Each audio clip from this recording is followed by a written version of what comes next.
Mr. Aderholt from Alabama has just said this is veto bait. What is veto bait? A proposition to open up the people's government. Veto bait.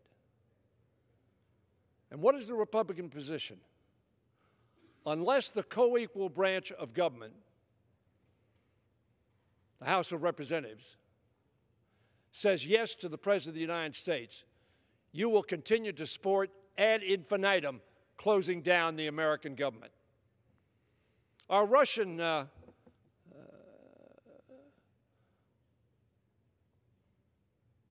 won't call them enemies, but adversaries, at least, are very happy, I'm sure, that the American government is shut down. Our Chinese competitors are very happy that the American government is shut down. We look ridiculous on the national and international scene. I asked one of my Republican colleagues to stand, and I'll yield to them, tell me which government of the world shuts themselves down.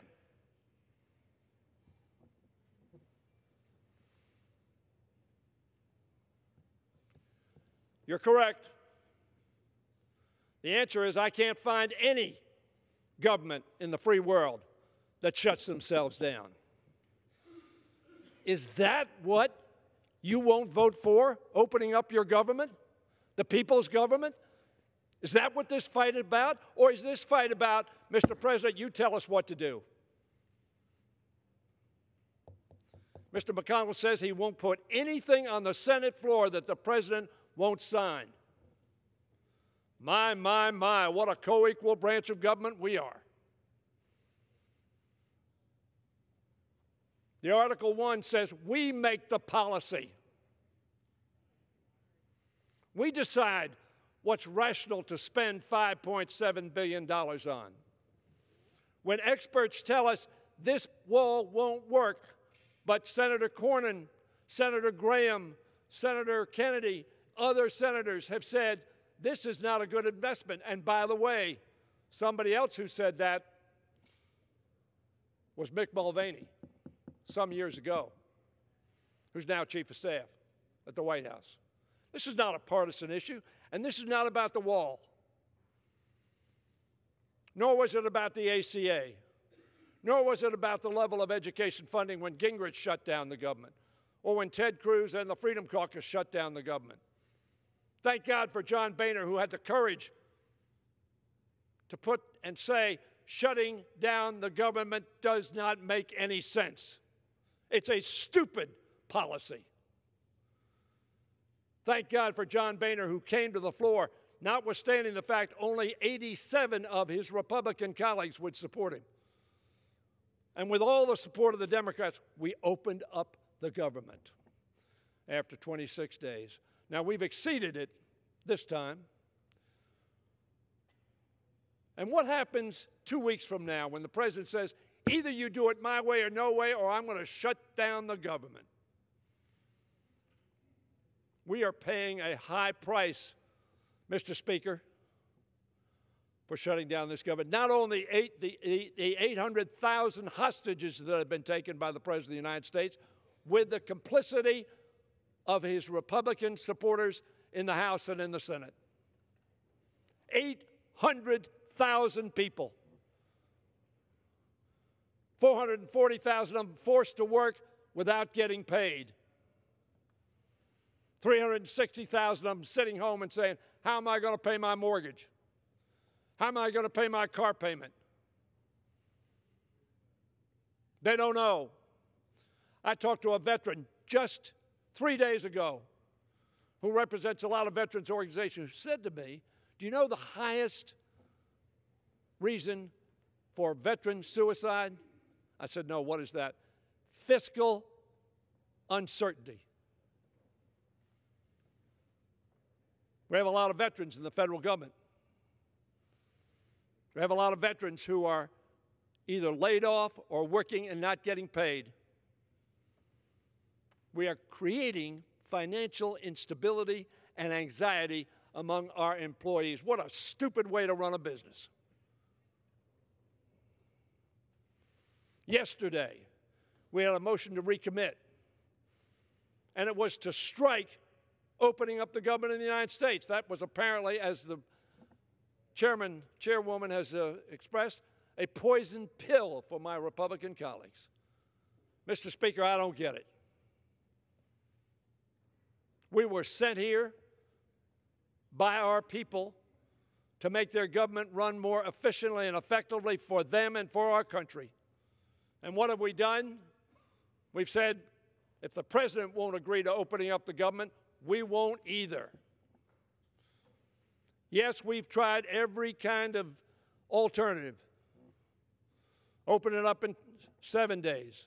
Open it up for 14 days where we can negotiate. Open it up for, and now we're saying, open it up for a month. Put people back to work. Give them a paycheck. And what does the President's Council of Economic Advisors say just the other day? We're hurting the economy of the United States, which hurts everybody and the international community. I don't get it. I can't think that the American people will get it.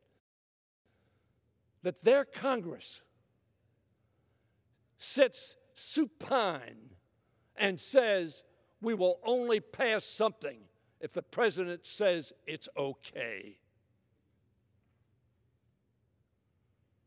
Have we come to this state where the Article I branch of government, given the power by the people to make policy,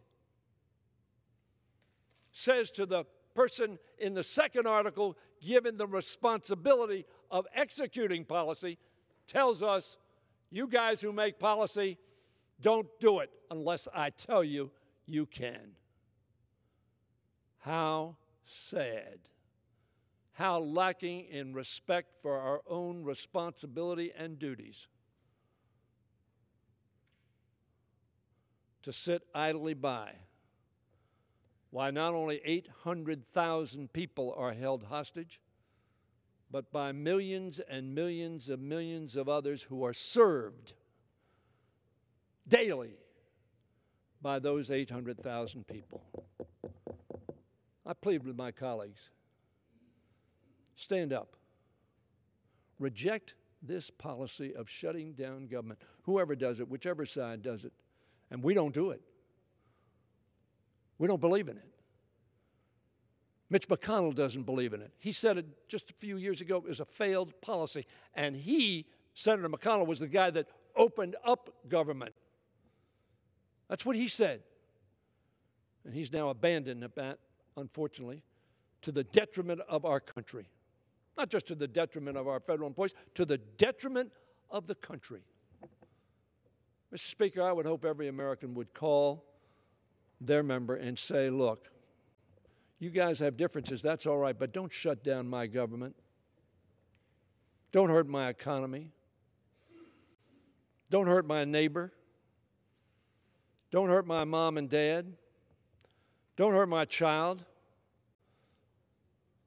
Don't send people to the border to make us secure when you talk about border security, and then don't pay them and have them worrying about when they're going to get their next paycheck. We're better than this.